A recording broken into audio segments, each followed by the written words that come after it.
Hello everyone, welcome back to this channel. तो I hope you all are preparing well. इस video में हम CBNST के सारे थ्योरेटिकल पार्ट को समझेंगे।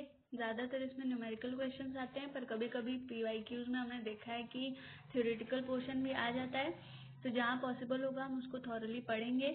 यूनिट वाइज चलते हैं। सबसे पहले यूनिट 1 में फ्लोटिंग पॉइंट अर्थमेटिक है, तो सबसे पहले समझ लेते हैं कि फ्लोटिंग पॉइंट अर्थमेटिक होता क्या। फ्लोटिंग पॉइंट अर्थमेटिक में हम रियल नंबर्स को कंप्यूटर में रिप्रेजेंट करने का तरीका सीखते हैं। इसमें मेंटिसा और एक्सपोनेंट की मदद से छोटे और बड़े नंबर्स को स्टोर किया जाता है।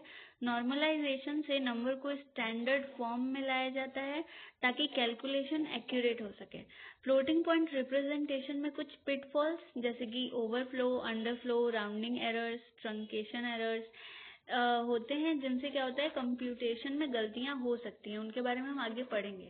अब यूनिट 1 में जो सबसे पहला टॉपिक है वो है representation of floating point number, और इससे कई बार थ्योरेटिकल क्वेश्चन आ चुके हैं। तो फ्लोटिंग पॉइंट रिप्रेजेंटेशन में बेसिकली रियल नंबर्स को कंप्यूटर मेमोरी में साइंटिफिक नोटेशन की तरह स्टोर किया जाता है, जहां नंबर्स को मेंटिसा और एक्सपोनेंट के रूप में लिखा जाता है। इससे बहुत बड़े और बहुत छोटे नंबर्स को इफिशिएंटली स्टोर और कैलकुलेट किया जा सकता है। नेक्स्ट है ऑपरेशंस, मतलब कौन कौन से ऑपरेशन परफॉर्म होते हैं फ्लोटिंग पॉइंट नंबर्स में। तो फ्लोटिंग पॉइंट नंबर्स में एडिशन, सब्ट्रैक्शन, मल्टीप्लिकेशन और डिवीजन जैसे ऑपरेशंस मेंटिसा और एक्सपोनेंट के नियमों पर बेस्ड होते हैं, जिसमें कि पहले हम क्या करते हैं, एक्सपोनेंट को इक्वल कर लेते हैं और फिर मेंटिसा पर ऑपरेशन को परफॉर्म करते हैं ताकि एक्यूरेसी मेंटेन रहे। अब जो पॉइंट है वो है नॉर्मलाइजेशन। ये भी एक इम्पॉर्टेंट टॉपिक है। नॉर्मलाइजेशन एक प्रोसेस है जिसमें फ्लोटिंग पॉइंट नंबर को स्टैंडर्ड फॉर्म में कन्वर्ट किया जाता है ताकि मेंटिसा का पहला जो डिजिट है वो नॉन जीरो हो जाए। इससे नंबर्स यूनिक फॉर्म में स्टोर रहते हैं और कैलकुलेशन बहुत ज़्यादा एक्यूरेट हो जाता है। अब दूसरा पॉइंट है pitfalls of floating point representation.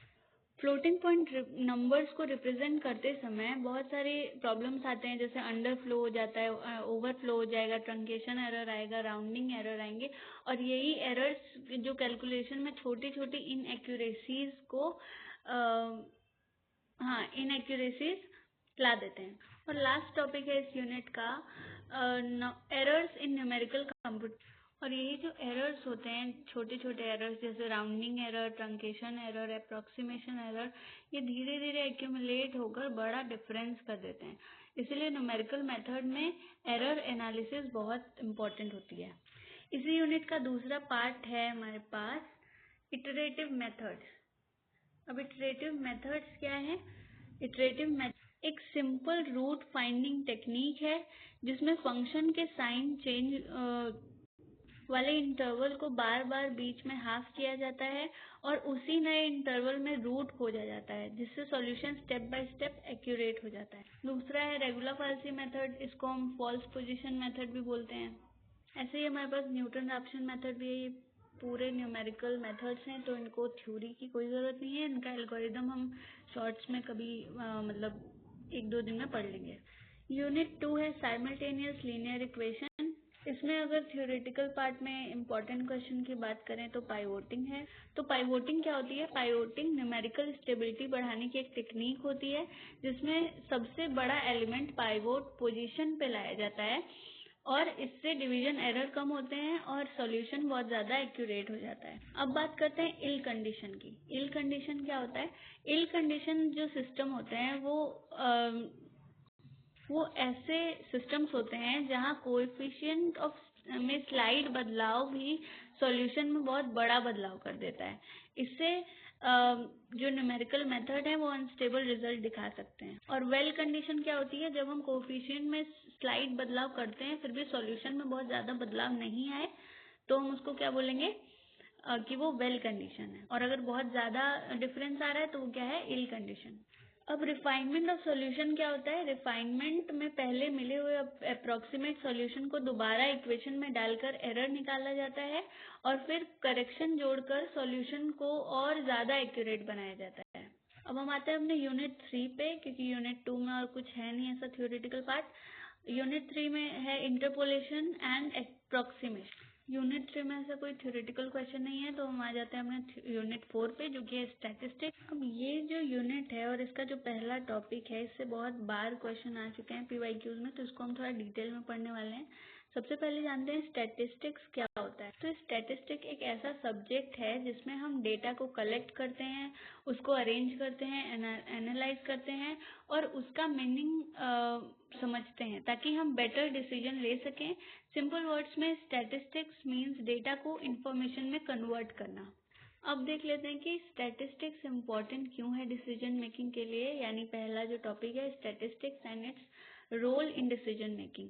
तो आज के टाइम पे हर डिसीजन डेटा बेस्ड होता है, गेस वर्क से ज़्यादा रिलायबल होता है ये डेटा बेस्ड वर्क, और इसको फैक्ट्स और नंबर्स पर ये बेस्ड होता है, और इसी काम को हम स्टैटिस्टिक्स के थ्रू करते हैं। सबसे पहला पॉइंट होगा डेटा कलेक्शन।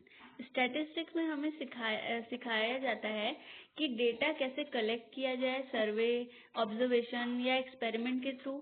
सही डेटा का कलेक्शन ही सही डिसीजन का फाउंडेशन होता है।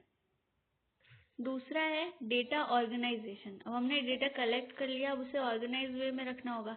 जो डेटा हम कलेक्ट करते हैं वो रॉ फॉर्म में होता है और समझ नहीं आता है। स्टैटिस्टिक्स में हम यूज करते हैं टेबल्स का, चार्ट्स का, ग्राफ्स का और फ्रीक्वेंसी टेबल्स का डेटा को ऑर्गेनाइज करने के लिए।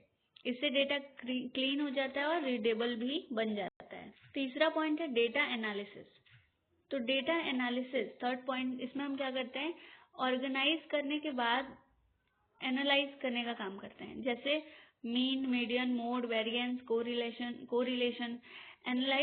एनालाइजेशन जो होता है, ये प्रोसेस बताता है कि ट्रेंड क्या चल रहा है, पैटर्न क्या है और ओवरऑल डेटा का बिहेवियर कैसा है। फोर्थ पॉइंट हो सकता है इंटरप्रिटेशन ऑफ डेटा। एनालिसिस के बाद सबसे इम्पोर्टेंट पार्ट होता है डेटा इंटरप्रिटेशन।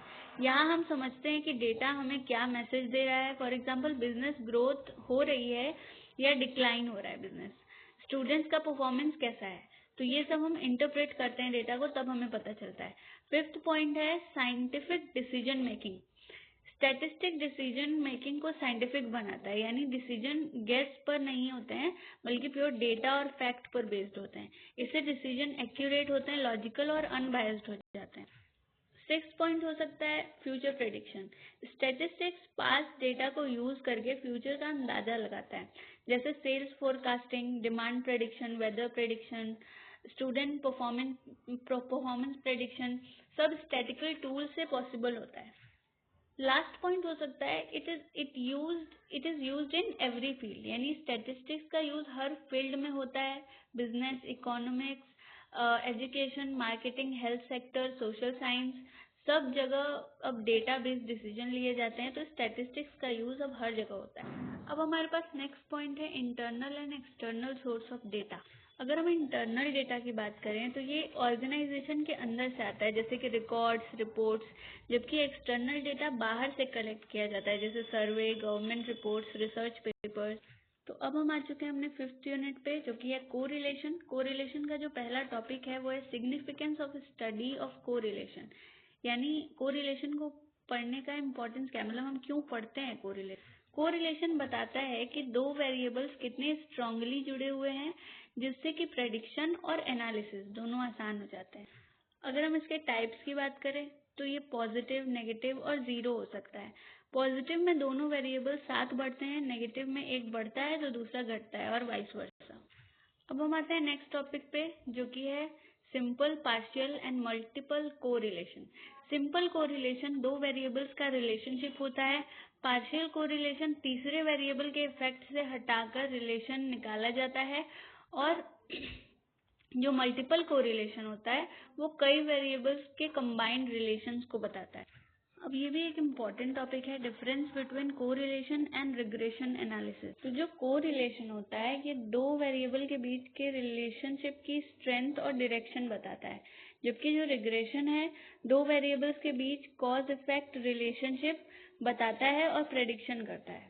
अब अगर हम डिटेल में समझना चाहें तो कोरिलेशन और रिग्रेशन दोनों ही स्टैटिकल टूल्स होते हैं, लेकिन इनका पर्पस अलग अलग होता है। जैसे कोरिलेशन सिर्फ ये बताता है कि दो वेरिएबल के बीच रिलेशनशिप कितना स्ट्रांग है और उसका डायरेक्शन क्या है, पॉजिटिव, नेगेटिव या जीरो। इसमें कोई वेरिएबल डिपेंडेंट या इंडिपेंडेंट नहीं होता है, दोनों वेरिएबल इक्वल माने जाते हैं। दूसरी तरफ रिग्रेशन एनालिसिस एक वेरिएबल को डिपेंडेंट जैसे y और दूसरे को इंडिपेंडेंट जैसे x कंसीडर करता है और उनके बीच का कॉज इफेक्ट रिलेशनशिप बताता है। रिग्रेशन सिर्फ रिलेशनशिप फाइंड नहीं करता है बल्कि फ्यूचर वैल्यूज को प्रेडिक्ट भी करता है। So that's all from my side. अगर आपको कोई भी ऐसा टॉपिक लग रहा है कि छूटा है, इसका भी थ्योरेटिकल एक्सप्लेनेशन होना चाहिए था, तो let me know in the comment section. Thank you.